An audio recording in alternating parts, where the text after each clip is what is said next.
ကဲဒကာမကြီးတို့ကိုကျင့်စဉ်ပေးဖို့အောင်လန်းနော်ဒါအောင်လန်းကဒါအောင်လန်းဒကာမကြီးတွေဖုံဖုံရဲ့ဒကာမကြီးတွေကိုဖုံဖုံကကျင့်စဉ်တကူမဲ့ဒီကျင့်စဉ်ကတော့တရဏဂုံကျင့်စဉ်လို့ခေါ်တယ်ရန်လဲလွယ်ကူပါတယ်ဘဝမှာလှုပ်တွေအောင်မြင်နေတာပဲဖြစ်ဖြစ်ကြီးပွားချမ်းသာနေတာပဲဖြစ်ဖြစ်အန္တရာယ်ကင်းနေတာပဲဖြစ်ဖြစ်ဒီကျင့်စဉ်လေးကို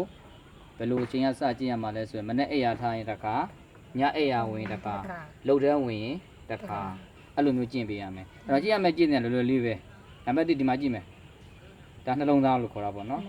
အဲ့တော့ပါဇက်ကဆိုရမှာကတော့ဗုဒ္ဓံတရဏံကိစ္ဆာမိဓမ္မံတရဏံကိစ္ဆာမိသံဃံတရဏံကိစ္ဆာမိဤနှလုံးသားဖြင့်ကောင်းတာကိုတာနှလုံးသွင်းနိုင်ရပါလို့ဤပြောကြည့်မယ်နော်ဗုဒ္ဓံတရဏံကိစ္ဆာမိဓမ္မံတရဏံကိစ္ဆာမိသံဃံတရဏံကိစ္ဆာမိဤနှလုံးသားဖြင့်ကောင်းတာကိုတာနှလုံးသွင်းနိုင်ရပါလို့ဤကနံပါတ်2ကျင့်စီလေးကြည့်မယ်ဗုဒ္ဓံတရဏံကိစ္ဆာမိဓမ္မံတရဏံကိစ္ဆာမိသံဃံတရဏံကိစ္ဆာမိဤပါဇက်ဖြင့်ကောင်းသောစကားကိုသာပြောနိုင်ရပါလို့ဤဗုဒ္ဓံတရဏံကိစ္ဆာမိဓမ္မံတရဏံကိစ္ဆာမိသံဃံတရဏံကိစ္ဆာမိဤပါဇက်ဖြင့်ကောင်းသောစကားကိုသာပြောနိုင်ရပါလို့ဤနောက်တစ်ချက်ကြည့်မယ်ဗုဒ္ဓံတရဏံကိစ္ဆာမိဓမ္မံတရဏံကိစ္ဆာမိသံဃံတရဏံကိစ္ဆာမိဤနာနှစ်ဖက်ဖြင့်ကောင်းသောအတန်ကိုသာကြားရပါလို့ဤပြောကြည့်မယ်ဗုဒ္ဓံတရဏံကိစ္ဆာမိဓမ္မံတရဏံကိစ္ဆာမိသံဃံတရဏံကိစ္ဆာမိ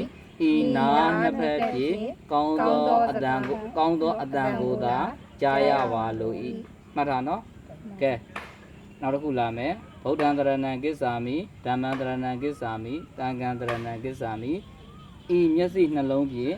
ကောင်းသောအရာကိုသာမြင်ရပါလို့ဤပါတယ်တော့ဗုဒ္ဓံတရဏံကိစ္ဆာမိဓမ္မံတရဏံကိစ္ဆာမိသံဃံတရဏံကိစ္ဆာမိဤမျက်စိနှလုံးဖြင့်ကောင်းသောအရာကိုသာမြင်ရပါလို့ဤနောက်ဆုံးတစ်ချက်လာပြီဗုဒ္ဓံတရဏံကိစ္ဆာမိ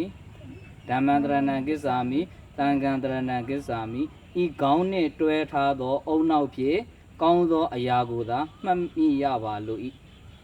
ဗုဒ္ဓံတရဏံကိစ္ဆာမိဓမ္မံတရဏံကိစ္ဆာမိသံဃံတရဏံကိစ္ဆာမိဤကောင်းနှင့်တွဲထားသောအုံနောက်ဖြင့်ကောင်းသောအရာကိုသာမှတ်မိရပါလို့ဤဒီတရဏဂုံကျင့်စဉ်လေးကိုမနေ့အိယာထားရင်တခါ